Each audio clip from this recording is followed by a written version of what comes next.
पक्षाच्या विस्तारासाठी, पक्षाच्या कार्यक्रमासाठी चर्चा संवादानंतर विविध कार्यक्रमाची माहिती तुम्हाला देण्यात आली।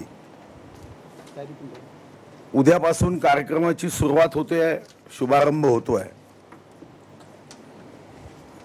30 मेगा विश्वगौरव देशगौरव ज्यांनी आपला आयुष्य देशाला समर्पित केलं, भारताचा सन्मान वाढवावा, भारताचा गौरव वाढावा, यासाठी पूर्ण उत्साहाने ऊर्जेने काम करणारे आपले विश्वगौरव नेते श्री नरेंद्र मोदीजी यांना जनतेने आशीर्वाद दिल्यानंतर पंतप्रधान म्हणून 8 वर्ष पूर्ण होते आहे।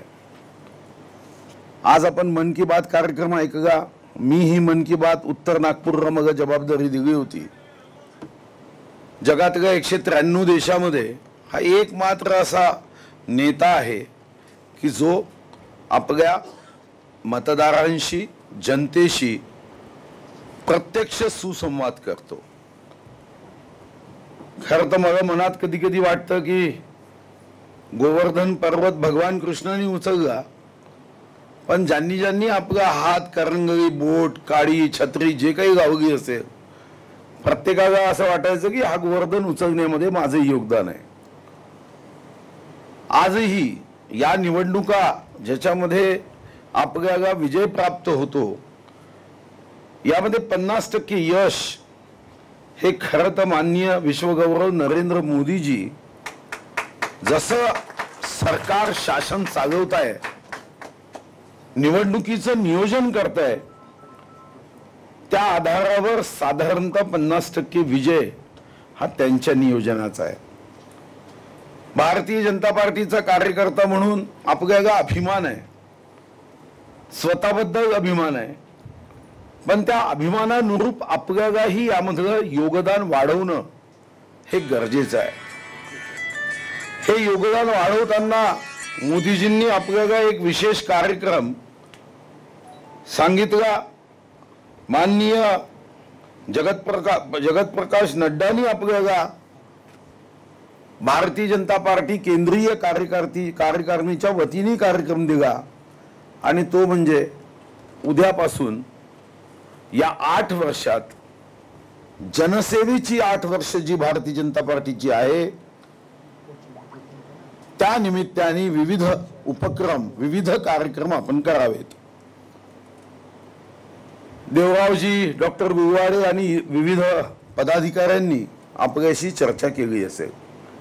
एका वाक्यात जर सांगायचं असेल तर हे कार्यक्रम आपण मन लावूनच केले पाहिजे। याच्यामधली पक्षाविषयी असणारी प्रेमाची भावना, आपल्या मनात असणारं भारतीय जनता पार्टीच्या बाबतीतलं प्रेम हे व्यक्तच झालं पाहिजे। गव्हाचा शिरा केला आणि तो ताटात ठेवला तर तो गव्हाचा शिराच आहे, पण तो शिरा जेव्हा देवाच्या गाभाऱ्यात ठेवला तो प्रसाद होतो, त्यामध्ये एक पवित्रता येते। आपल्या कामामध्ये सुद्धा करायचं आहे म्हणून, खानापुरती म्हणून काम होता कामा नये।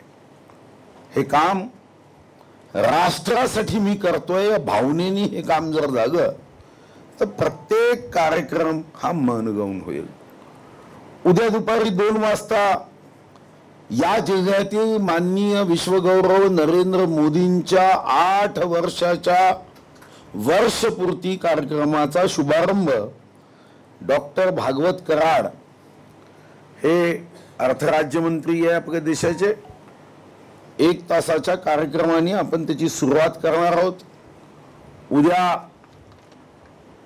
जे महानगरातले कार्यकर्ते उपस्थित आहेत त्यांनी तर आलंच पाहिजे, आणि जे आसपासच्या तालुक्यातील कार्यकर्ते आहे त्यांनी सुद्धा न चुकता उद्याच्या कार्यक्रमात उपस्थित राहिलं पाहिजे।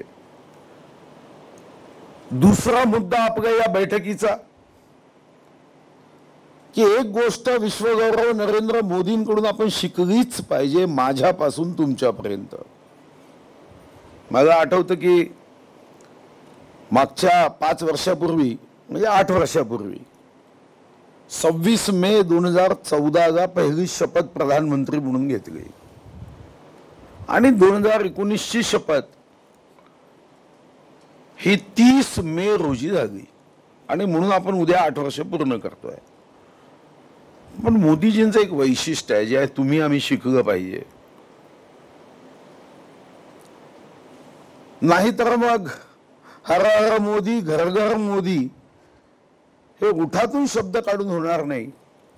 आणि ते वैशिष्ट्य म्हणजे 26 मे 2014 पंतप्रधान पदाची शपथ घेतली पण 25 मे 2014 संघटनेच्या पदाधिकाऱ्यांसोबत बैठक घेऊन 2019च्या निवडणुकीची तयारी सुरू केली.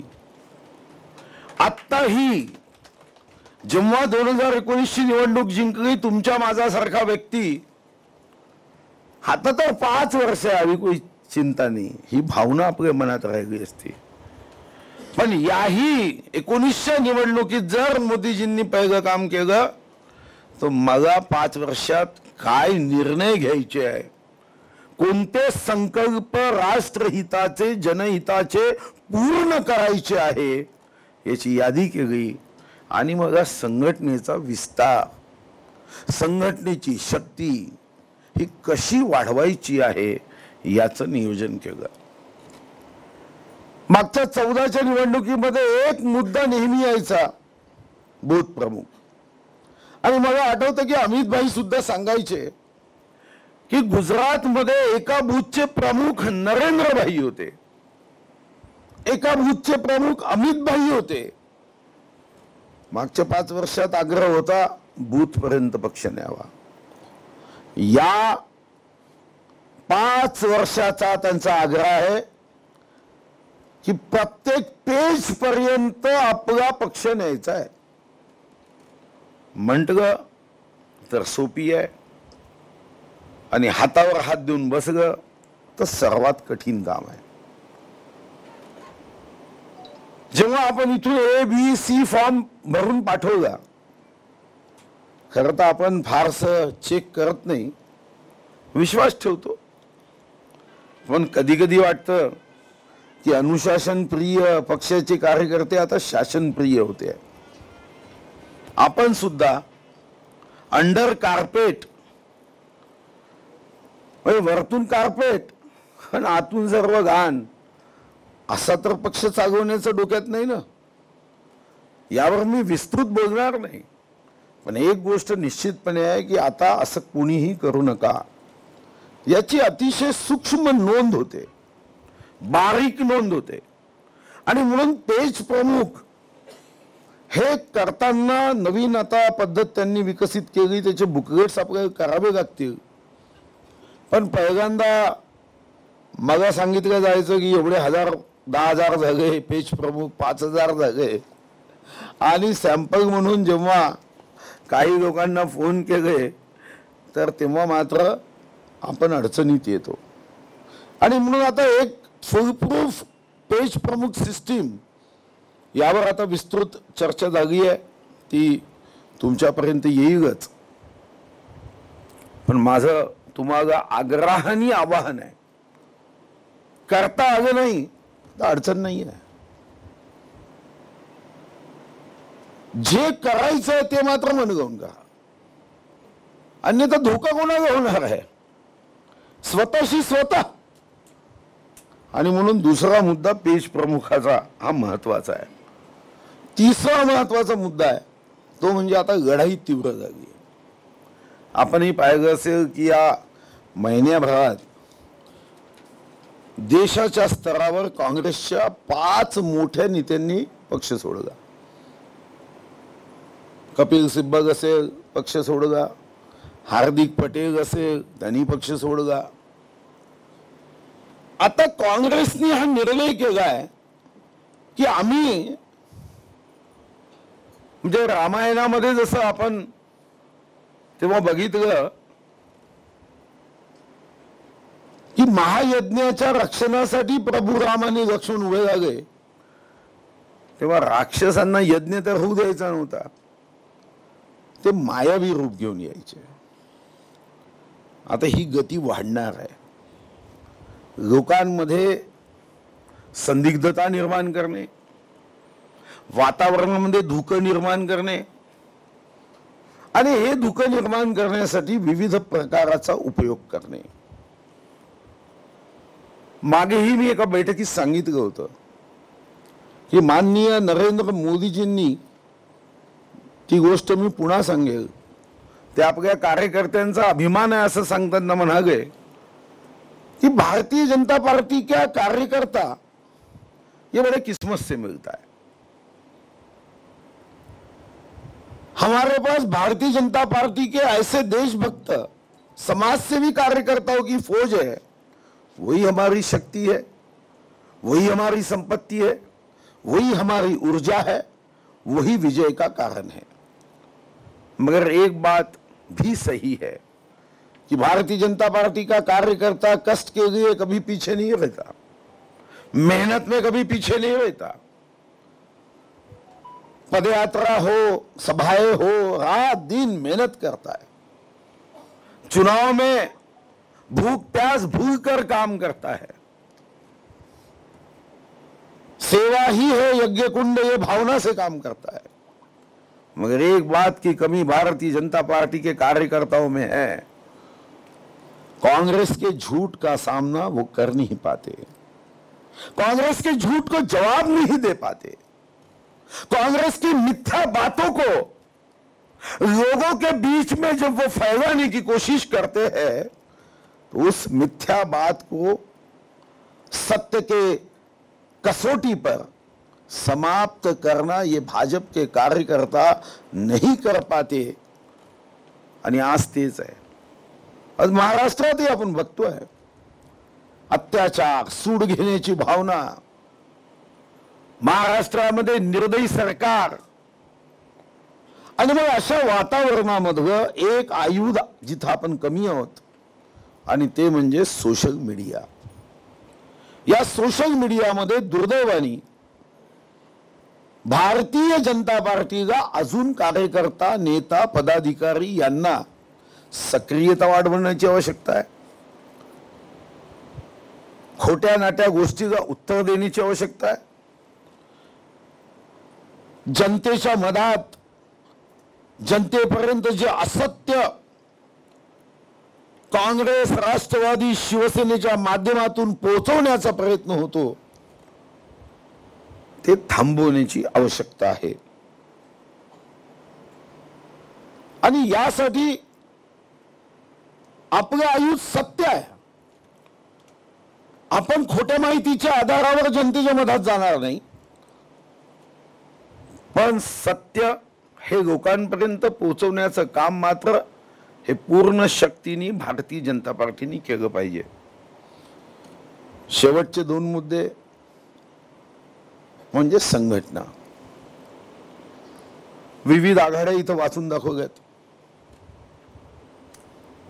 समाजाच्या सर्वच क्षेत्रामधल्या कार्यकर्त्यांना आपल्याशी जोडण्याच्या दृष्टीने विविध आघाड्या आपण निर्माण केल्या.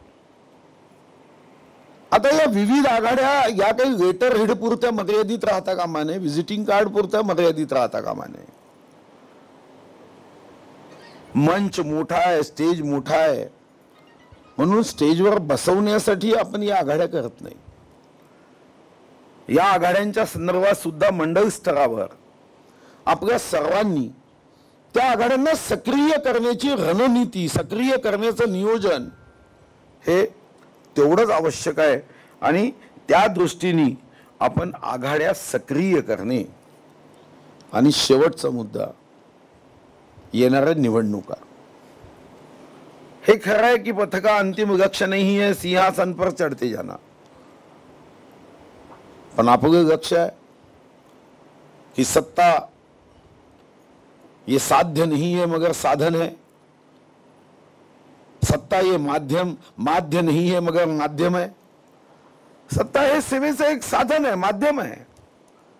अधिकार असेल तर जे तत्वज्ञान आपण मांडतो ते तत्वज्ञान पूर्ण करता येतं. मनात विचार करा, किती वर्षापासून 370चं तत्वज्ञान आपण मांडत होतो, पण कधी स्पष्ट बहुमत नव्हतं. 303 आल्या बरोबर एका झटक्यात आपण 370 केलं. 9 कोटी मुस्लिम भगिनींची मागणी होती. अरे आम्हालाही अधिकार आहे ना जगण्याचा. पती आहे याचा अर्थ कधी राग आगा उठायचं आणि आम्हाला तगाक तगाक म्हणतो की आमचं जीवन आमच्या समोर भर दुपारी 12 वाजता आकाशामध्ये सूर्य आहे आणि आमच्या जीवनात अंधार आहे. जेव्हा अनेक मुस्लिम महिलांनी हे निवेदन दिलं, विचार करा की मताचा विचार, मताचं तुष्टीकरण, मताचं अनुनय न करता 9 कोटी भगिनींना न्याय देण्याच्या भूमिकेतून सत्ता यही साधन आहे, या साधनाचा उपयोग केला. आज या देशामध्ये गोरगरिबांच्या कल्याणासाठी जितक्या योजना झाल्या, मला नाही वाटत मीही 16 मार्च 1995 का पहिल्यांदा निवडून आलो तेव्हापासून अनेक निर्णय बघितलेत.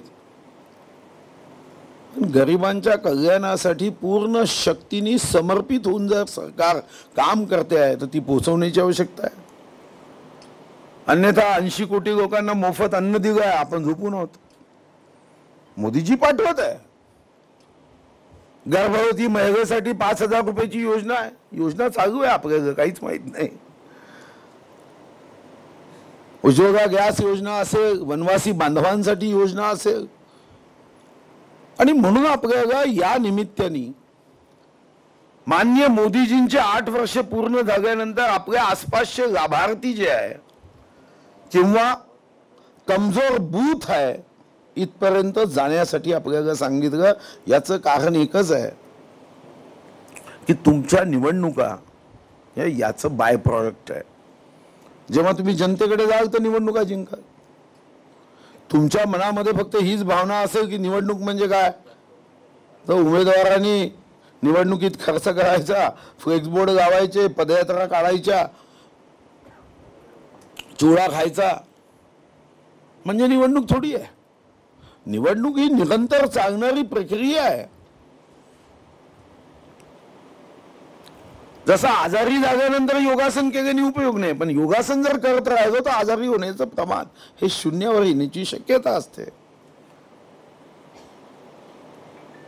तसं एकाने परवा 8-10 दिवसापूर्वी व्हॉट्सअपवर पाठवलं होतं.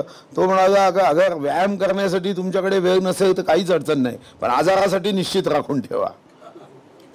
तसं आज संघटना, नियोजन, आंदोलन यासाठी वेळ नसेल तर अडचण नाही आहे, मग पराभवाचं विश्लेषण करण्यासाठी वेळ राखून ठेवा. आता येणारी प्रत्येक निवडणूक आपल्याला जिंकावीच लागेल.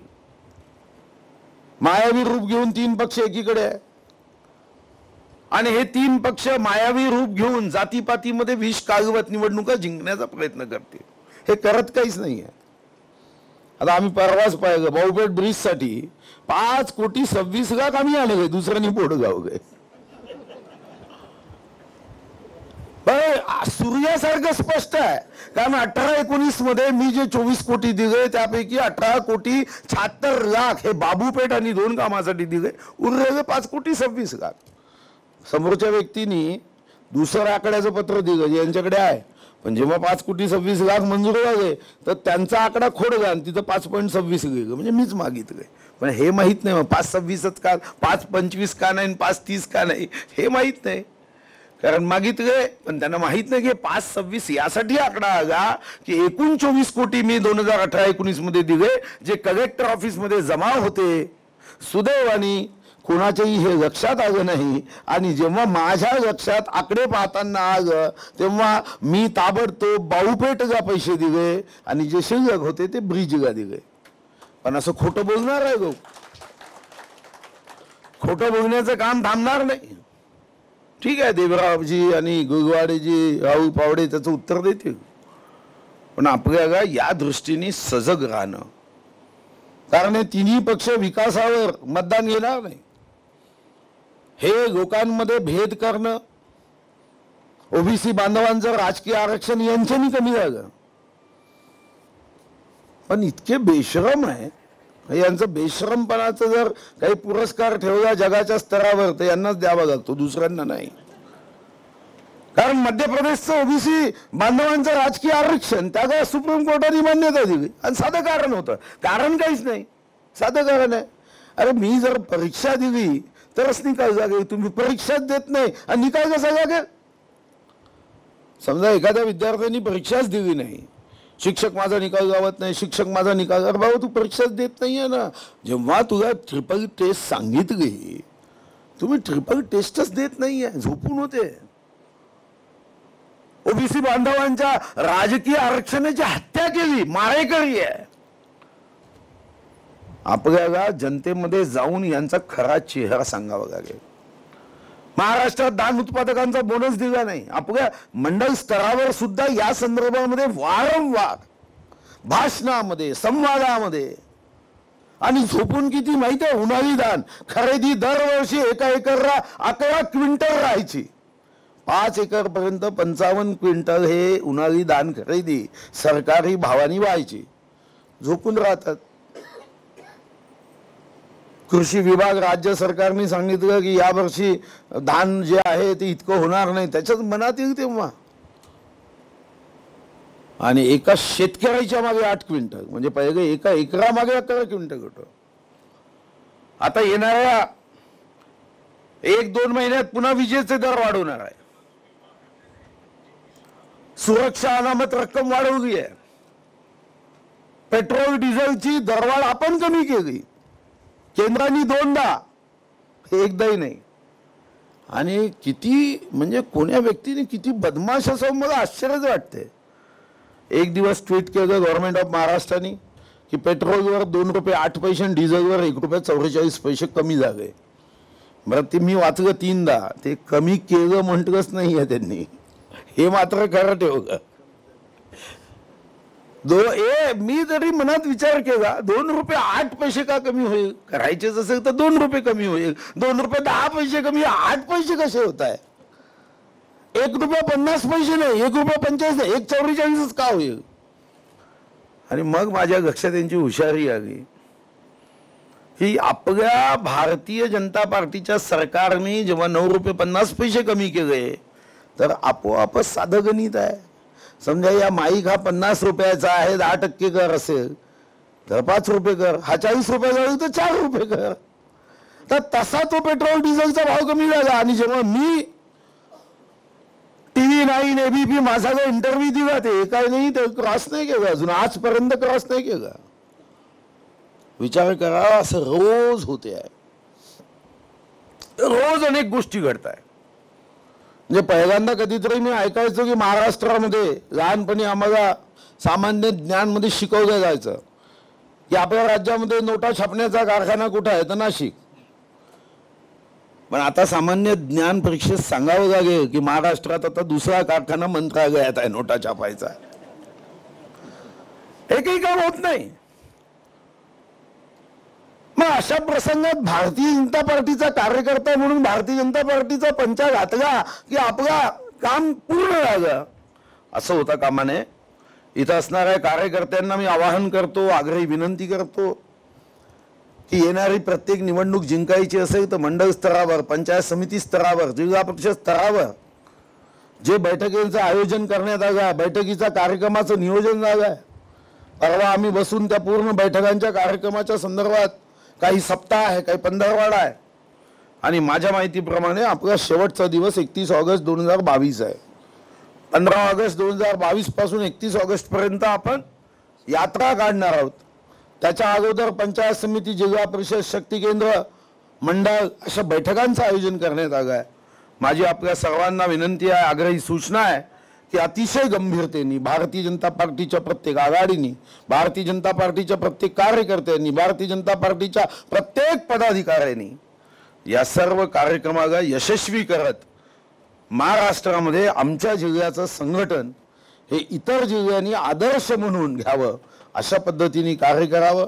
पेज प्रमुख करावा आणि तोही पेज प्रमुख मतदार यादी हातात घेऊन आपल्या मनात येईल असा वाचून करता कामा नये. यासोबतच 31 मे 2022 सकाळी 10 वाजता स्वातंत्र्याच्या अमृत महोत्सव निमित्त 31 मेला पंतप्रधान नरेंद्र मोदी यांचा सिमला हिमाचल प्रदेश येथून राष्ट्रीय कार्यक्रमाच्या द्वारे ते संवाद साधणार आहे। 31 मेला सकाळी 10 वाजता। माननीय डॉक्टर भागवत कराड हे उद्या 9 वाजता आपल्या चंद्रपूरमध्ये त्यांचं आगमन आहे। जे प्रमुख आपले आहे त्या सर्वांनी, सर्व आघाडीचे प्रमुख आणि इतरांनी ND हॉटेलमध्ये तिथे यायचं आहे। त्यांच्या स्वागतासाठी, सत्कारासाठी पडोलीला पहिला सत्कार होईल, दुसरा ND मध्ये होईल, तिथून 20 कर्मी कार्यक्रम, मग त्यानंतर इथं 2 वाजताचा कार्यक्रम आणि 3 वाजता ते जातील। या दृष्टीने सर्वांनी नोंद घ्यायची आहे। आपण सर्वांनी भारतीय जनता पार्टीच्या येणाऱ्या कालावधीमध्ये विस्तारासाठी प्रत्येकाने योगदान द्यावं अशी अपेक्षा व्यक्त करून मी आजची जिल्हा बैठक इथंच समाप्त झाली असं घोषित करतो।